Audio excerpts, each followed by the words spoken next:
بسم الله الرحمن الرحيم. إياك نعبد وإياك نستعين. Mr. President, Honorable Secretary General, Excellencies, ladies and gentlemen, I feel honored today to represent my country at this Forum of World Leaders, where we have a chance to discuss problems that the world is facing. I want to talk about a lot of problems, but just 4 today. And I especially came to this forum despite a difficult time in my country, facing challenges. I would not have come, but because I feel that there are some very urgent problems which the world must address. So first of all, I start with climate change. So many leaders have talked about climate change. But Mr. President, I feel that there is a lack of seriousness. Perhaps world leaders some of the leaders who can do a lot, do not realize the urgency of the situation. We have a lot of ideas, but as someone said, ideas without funding is mere hallucination. Pakistan, I'll give you start with my own country. Our country is amongst the top 10 nations in the world which are most affected by climate change. We depend upon our rivers. We are mainly an agricultural country. And 80% of the water in our rivers comes from our glaciers. The glaciers not just on the Pakistani side, even India. The river, the 80% of the water in Ganges and the Indian rivers also comes from the glaciers, from the Himalayan glaciers, Karakoram, Hindu Kush. And these glaciers are melting at quite a rapid pace. We detected already 5,000 glacial lakes in our mountains. And if this keeps going, if nothing is done, we are scared that humans are facing a huge catastrophe. In my country, when my party came to power in the province of KP, we planted 1 billion trees in 5 years. Now we've set ourselves a target of 10 billion trees in Pakistan. Idea being to counter the effects of global warming. But one country cannot do anything.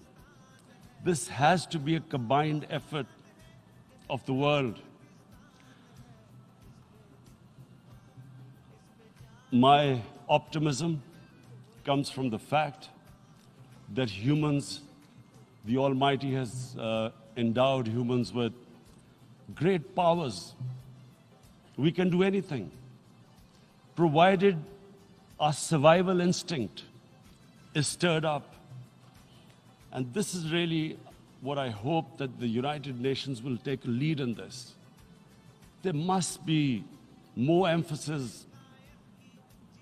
Richer countries must be pushed. Countries that are mainly responsible for greenhouse gas emissions. They must be pushed because our country contributes minuscule amount to greenhouse gases. So I feel that the United Nations must take leadership in this. My second issue for me right now is even more critical.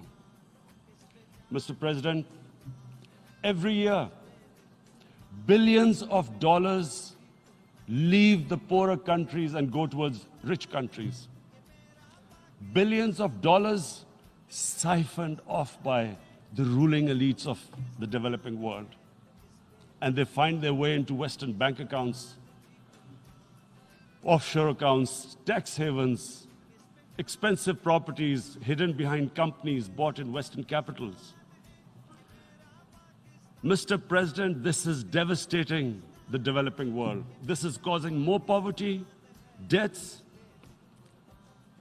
It's impoverishing the developing world. The difference between rich and poor countries is growing because of this. Money laundering, which happens because money leaves the poorer countries into rich countries, is not treated the same as, for instance, money from drugs or terror financing. The seriousness which terror financing and money from drugs, the way it is treated, it's not the same. The way the poor countries are being plundered by their elites. It's not happening. In my country, when I took charge of our government a year back, in the 10 years preceding that, our total debt went up 4 times. The debt we had accumulated in 60 years, just in 10 years, it went up 4 times. As a result, the total revenue we collected in 1 year, half of it went into debt servicing. How are we going to spend money on a human being, 220 million people, when half the money is going into debt servicing? Because our country was plundered by the elites, the ruling elite.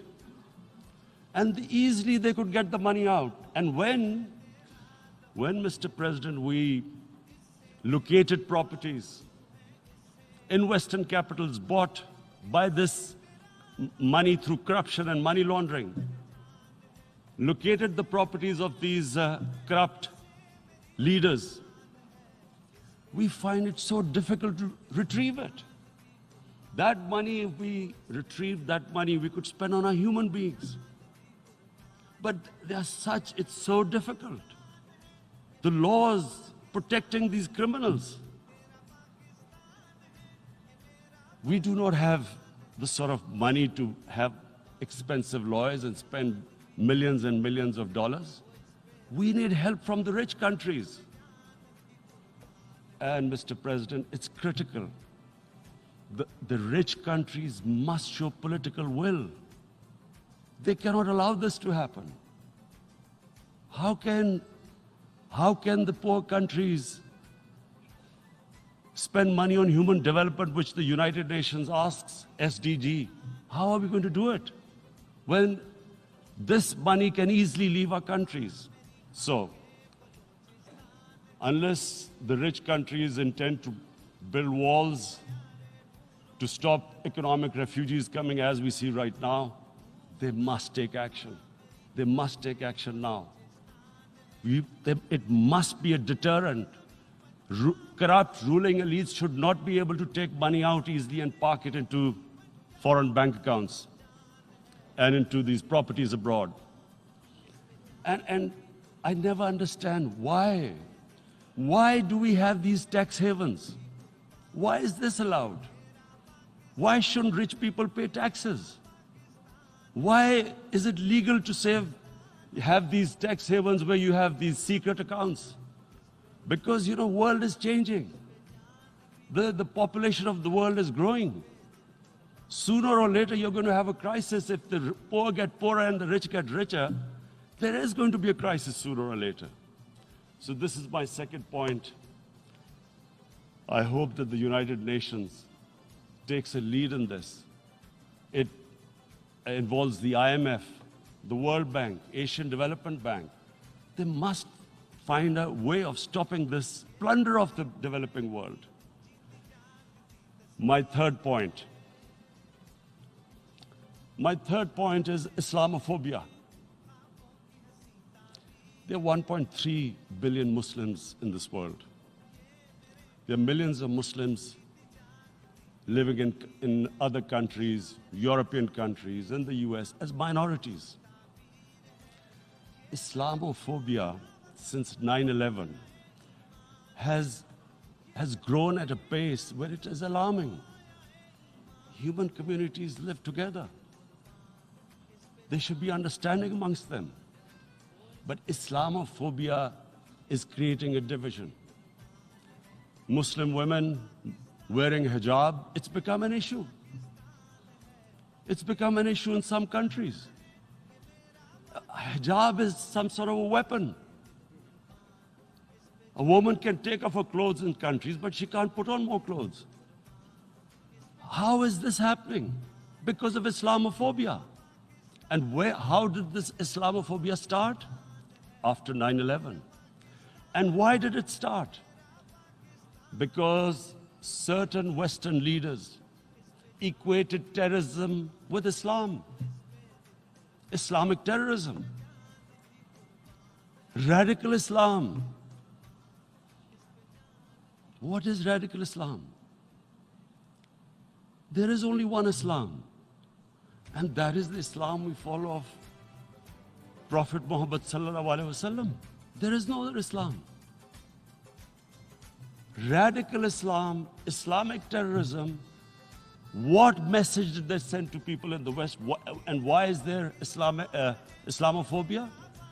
How is a person in New York, in the Midwest, in the US, in European capital, how is he going to distinguish between who is a moderate Muslim and who's a radical Muslim?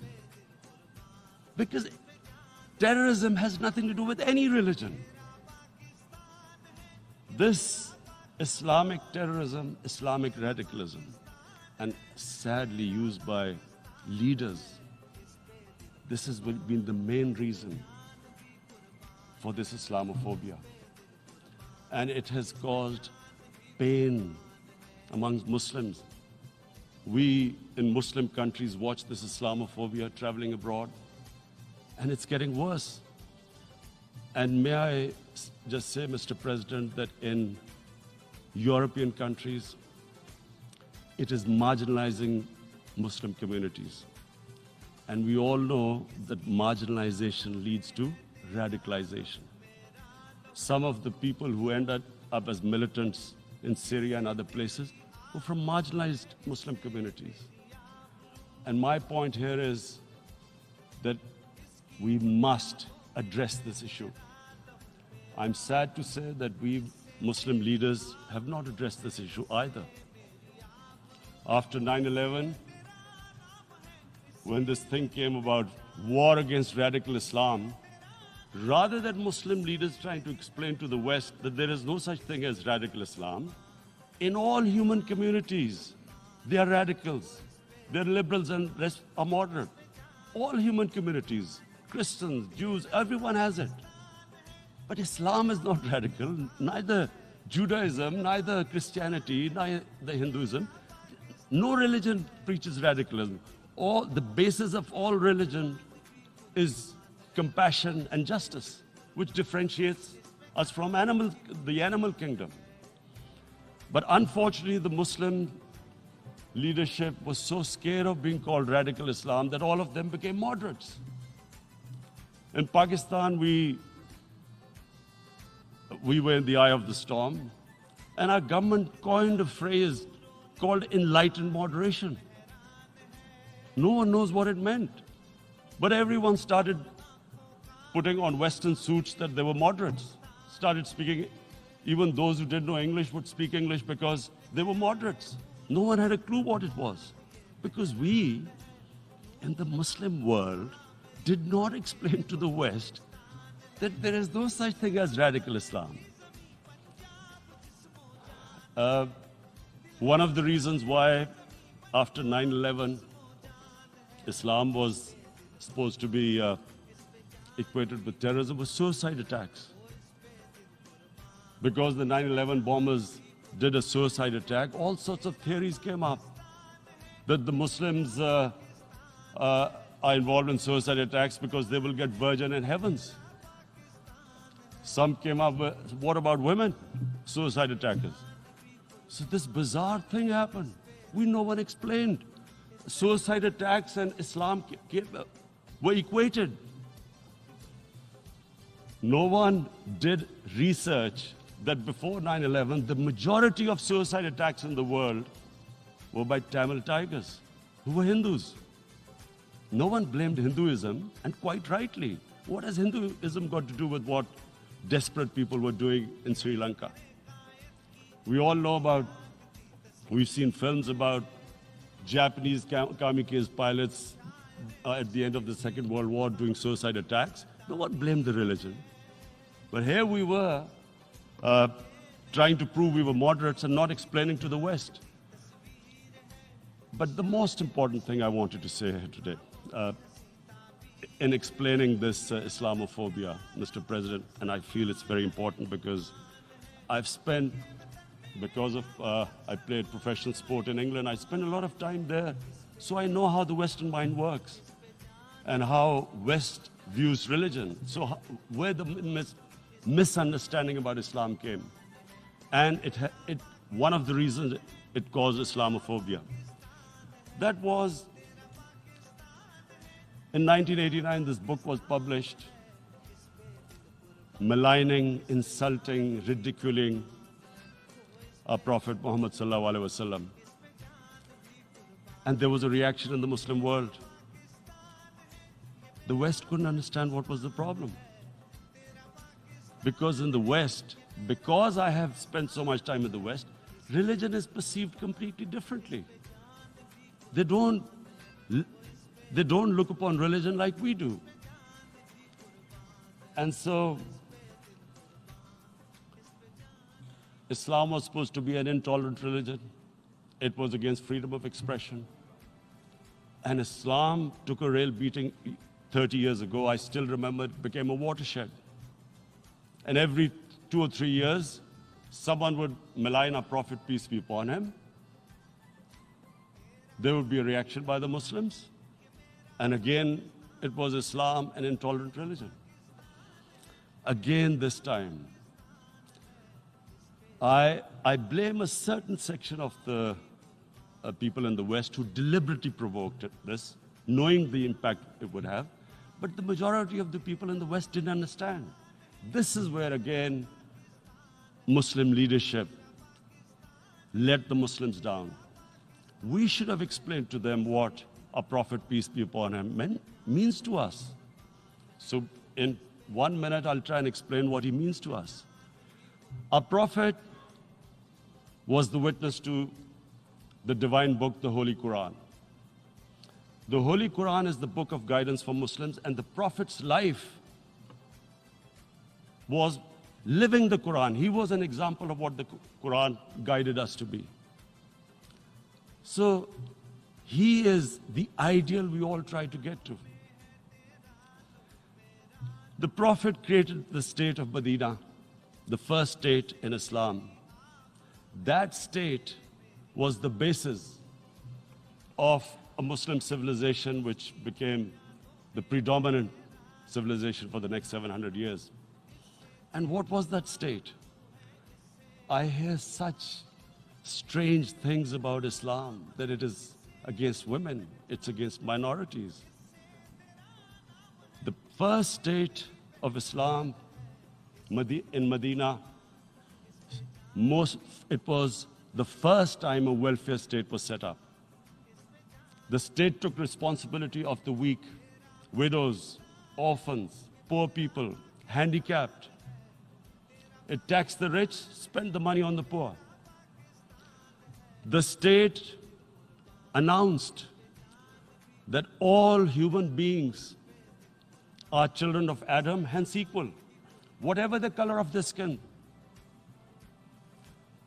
The state announced, the Prophet announced that, and slavery, the whole system depended on slavery as it did for many years in the Western societies. The Prophet said that one of the greatest deeds is to free a slave. But because the society depended on slavery, he said, but if you have to treat them as an equal member of the family. And as a result, something happened in a Muslim world which hasn't happened in any other civilization. Slave dynasties appeared. Slaves became kings. The Mamluks, slaves who ruled Egypt. In India, there were slave dynasties. And then, with minorities, again, you hear that Islam is supposed to be against minorities. Let me just make this clear. In Islam, the Prophet announced that everyone was free to practice his religion.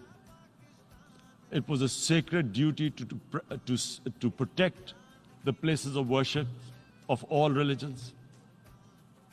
He announced that every person is equal in front of law, whatever his religion or his color.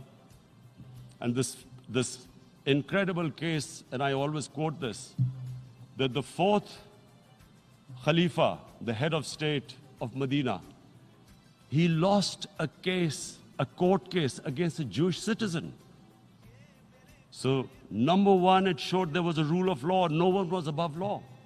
And number two, that a Jewish citizen was an equal citizen.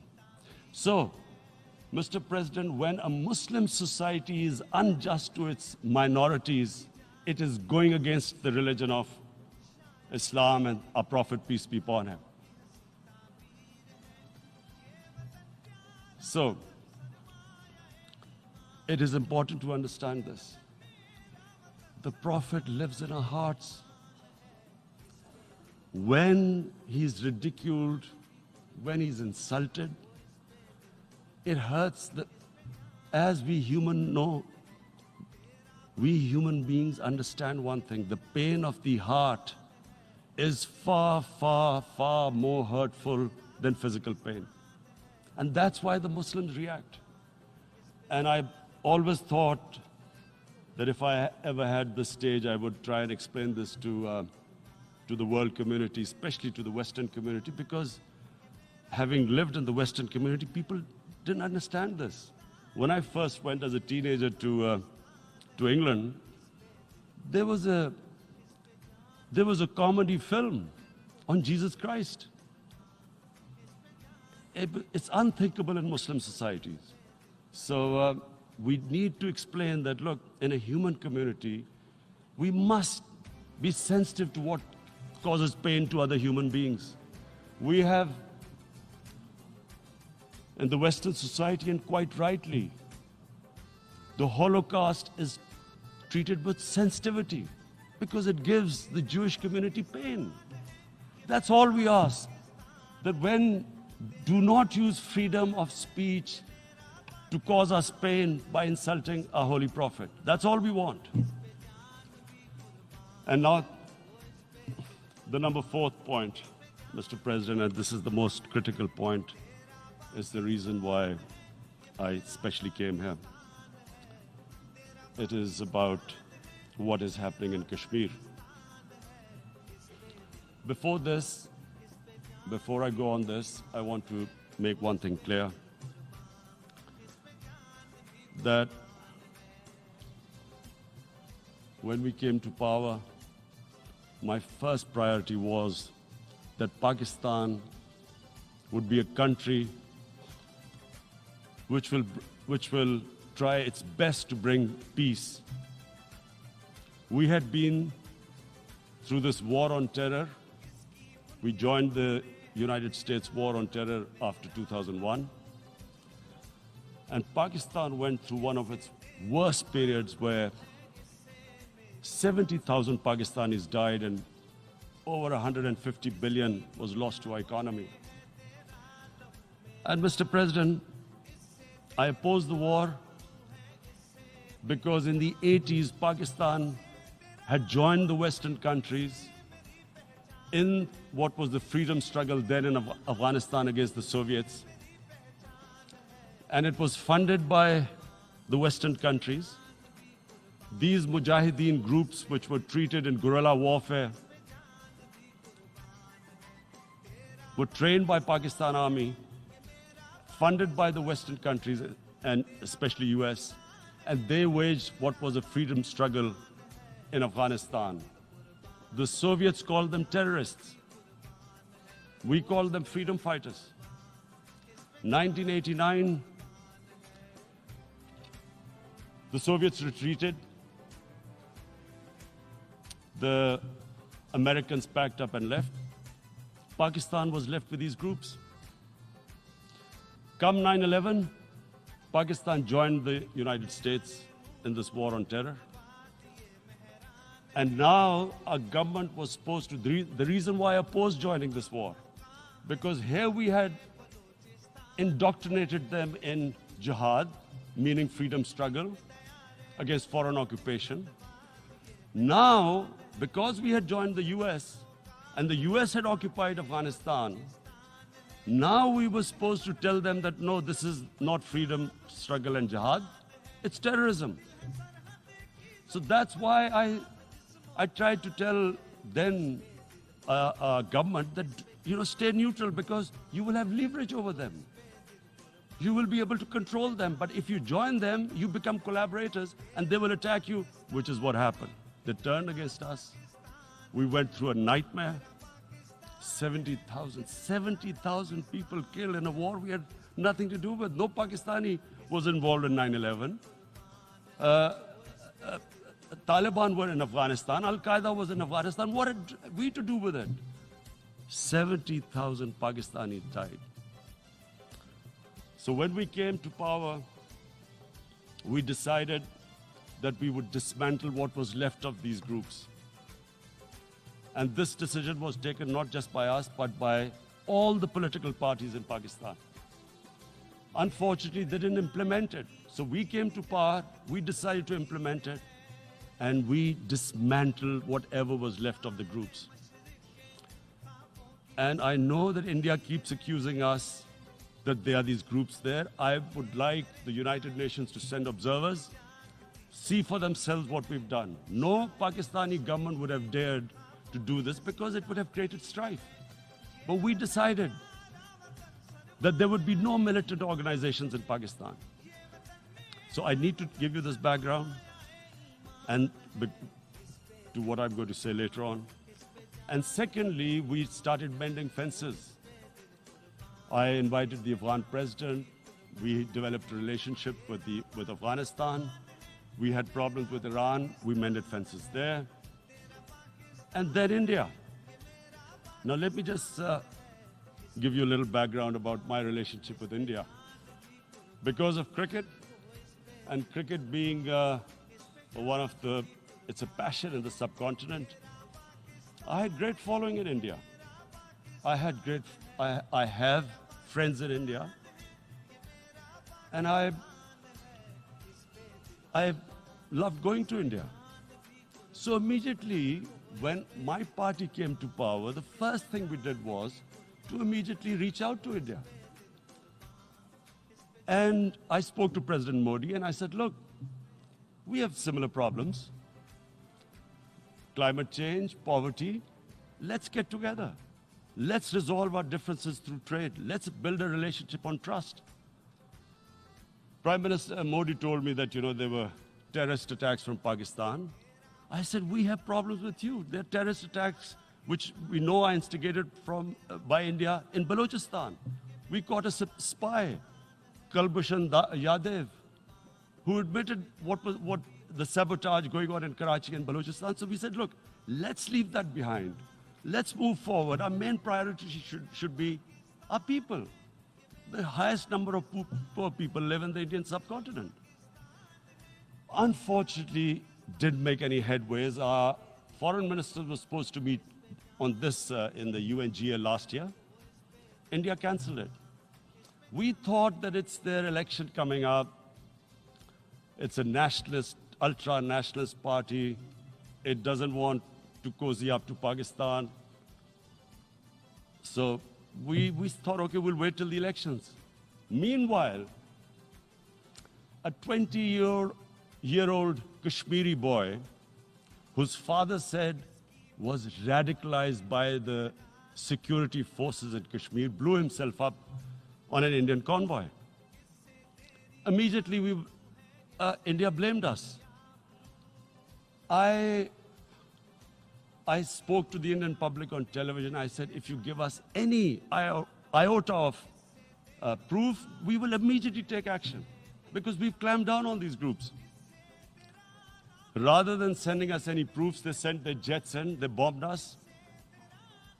We retaliated. A jet, 2 of their planes were shot down, 1 pilot bailed out in Pakistan. We immediately returned the pilot, saying that, look, we do not want any escalation. Rather than taking that as a peace gesture, the entire campaign, almost the entire campaign of Mr. Modi in the election was how he had taught Pakistan a lesson that jets had killed 350 terrorists. Complete lie. They had just killed about 10 trees of ours, which was quite painful given that, we are growing all these trees. He then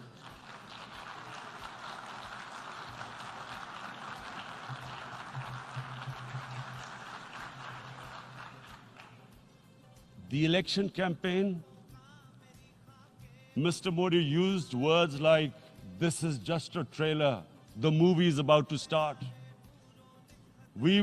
I went into Pakistan and taught them a lesson. This was the election campaign. Okay, so we thought, us politicians make all these statements to win elections. So, okay, after elections, we'll get back to our normal relationship. Well, the moment the elections ended, we approached India. No response, but then we discovered they were trying to push us in the fat of blacklist to bankrupt us. That's when we realized there was an agenda. And that agenda became obvious on the 5th August when India went against 11 United Nations Security Council resolutions which say that Kashmir is a disputed territory and the people of Kashmir have the right of self-determination. They went against that. They went against Simla Accord, which is about bilateral, sorting out our differences through bilateral means, went against that. They actually went against the Indian Constitution. Illegally, they revoked Article 370, which gave Kashmir the special status. They got an extra 180,000 troops there. Total number of security forces in Kashmir now are 900,000. And they put 8 million people of Kashmir under curfew.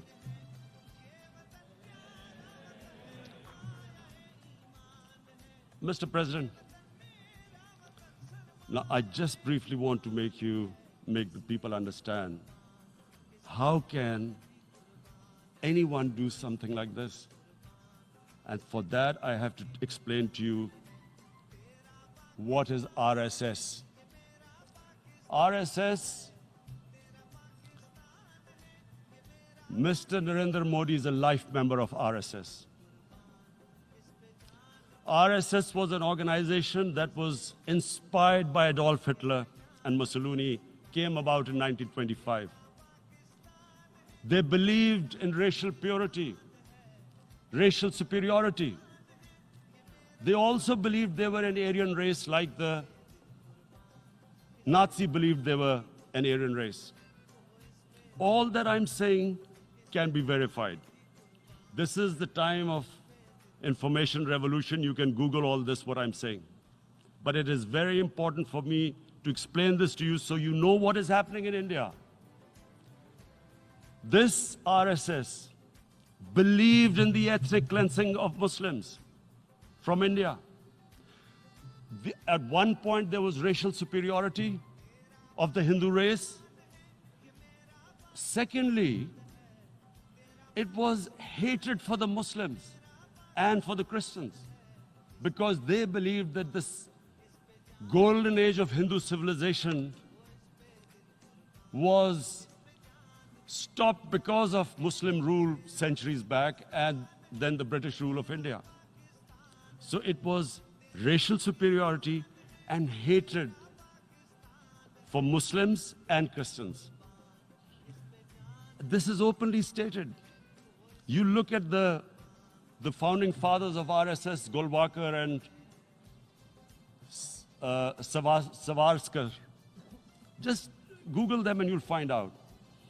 And this ideology of hate is what murdered the great Mahatma Gandhi in 1948. It was this ideology of hate that made Narendra Modi in 2002 do a pogrom against Muslims in Gujarat when he was the chief minister. He allowed 3 days for these RSS goons who were inspired by the Hitler brown shirts. They actually wear brown shirts. This RSS, the Congress Home Minister gave a statement that in RSS camps, terrorists are being trained. And these terrorists butchered 2,000 Muslims and 150,000 Muslims were made homeless. Narendra Modi could not travel to the US because of that. And I need to make you understand this background before I explain to you that what sort of a mindset would lay siege to 8 million people with 900,000 troops. Women, children, sick people, locked in as animals. In fact, of what I know of England, if 8 million animals were locked in, the RSPCA would have made a lot of noise about it. These are human beings.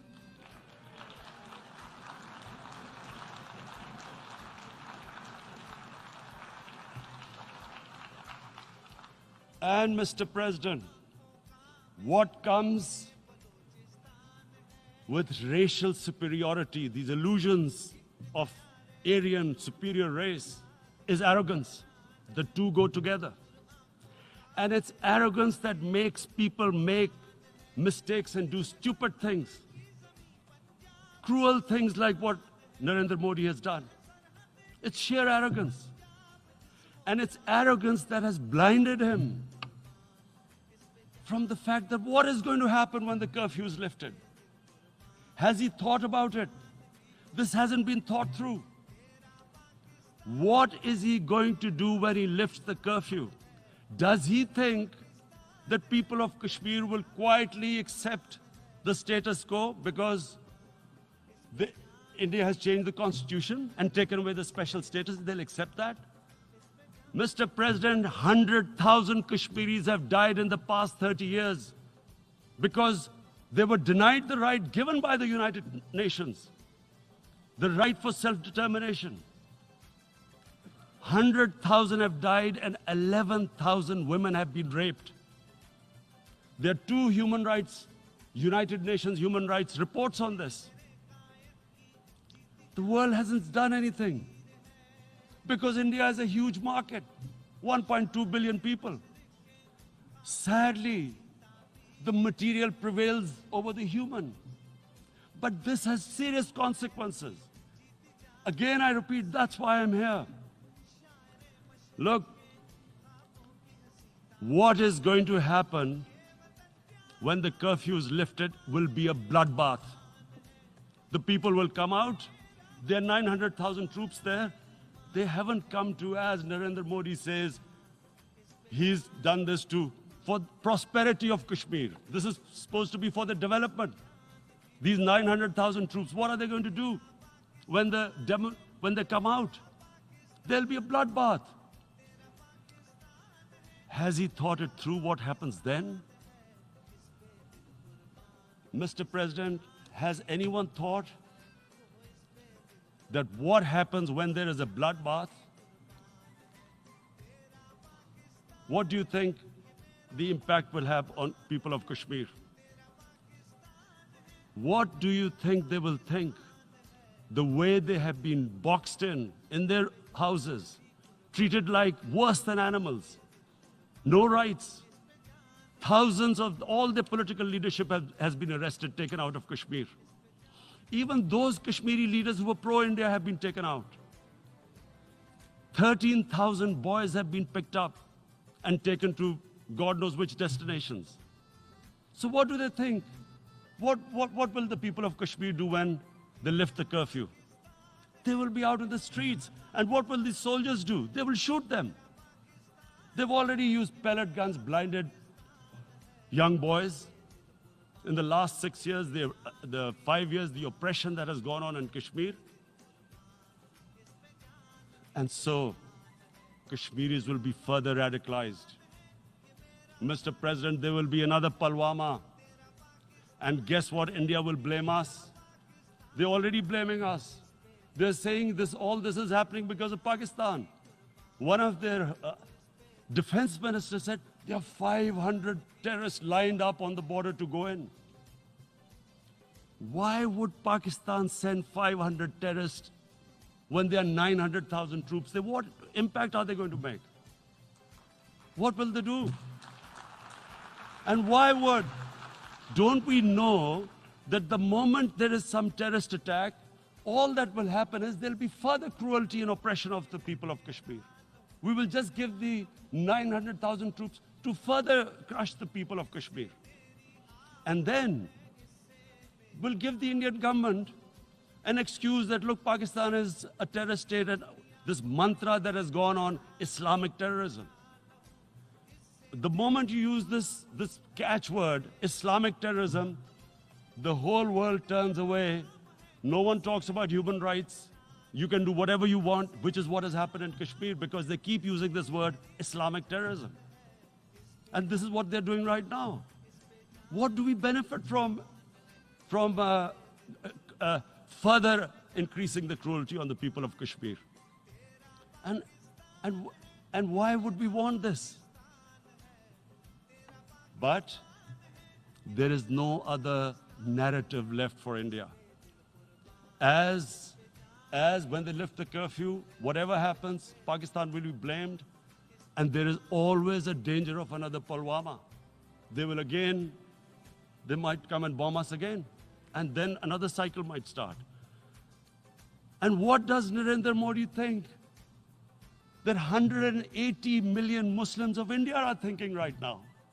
Aren't they watching these Kashmiris stuck inside for 55 days they've been stuck in? Aren't they watching?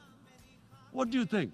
Don't you think that the Muslims will be radicalized in India? And I'm talking about 180 million people. And when they get radicalized, there will be some incident in India somewhere down the line. Again, we will be blamed. And I'm warning you right now, again, we will be blamed. And Mr. President, what about 1.3 billion Muslims who are watching this? And they know that it is only happening in Kashmir because they're Kashmiri Muslims. This is not happening to Kashmiri Hindus. They know that this is happening because of their religion. So what do you think they will be thinking? What do you think the Jewish community would think if they were, forget 8,000 Jews stuck like this? What do you think Europeans would think? What do we think? I mean, any human community, if their members are stuck like that, what do you think they will think? Are we a children of a lesser God? Is it not going to cause us pain? And then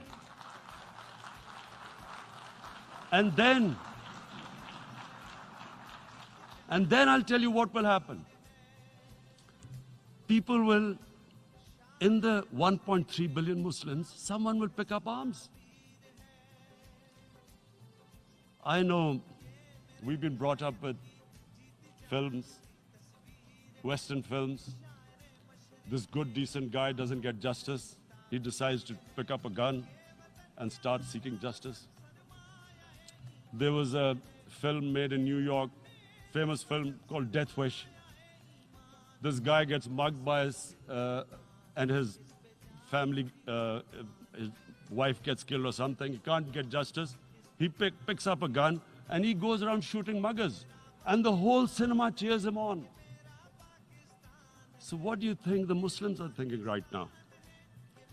If there is a bloodbath, there will be Muslims becoming radicals, not because of Islam, but because of what they will see that there's no justice when it comes to Muslims. There were Rohingya Muslims, Myanmar, who are, God knows, almost 1 million people out, ethnic cleansing. What was the response of the world community? So what do you think will be the response of 1.3 billion Muslims? I picture myself. I'm in Kashmir. I've been locked up for 55 days. I have heard about, and there are rapes, Indian Army going into homes, soldiers. Would I want to live this humiliation? Would I want to live like that? I would pick up a gun. You're forcing people. You are forcing people into radicalization. When people lose the will to live, what is there to live for? And this is what, if you can do this to human beings, you are actually radicalizing people. And so, Mr. President, I want to repeat here, this is one of the most critical times. There will be a reaction to this. Pakistan will be blamed. 2 nuclear-armed countries will come face to face like we came in February. And before we head in that direction, the United Nations has a responsibility. This is why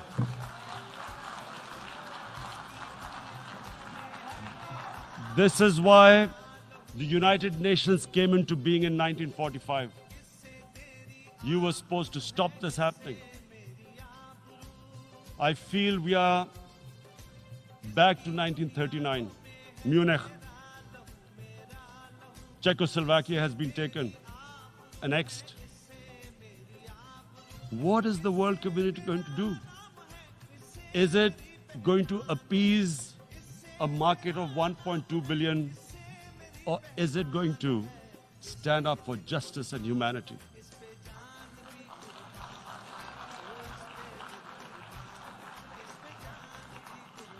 If this goes wrong, you hope for the best, but be prepared for the worst. If a conventional war starts between the 2 countries,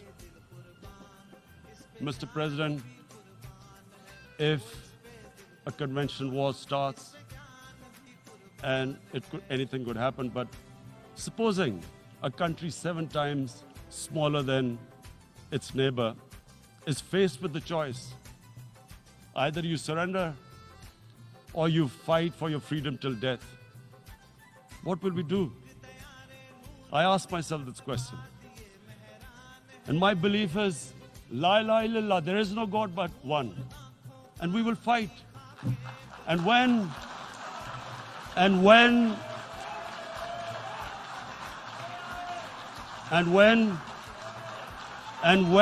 a nuclear-armed country fights to the end, it will have consequences far beyond the borders. It will have consequences for the world, which is why I repeat I'm here. Because I'm warning you, it's not a threat.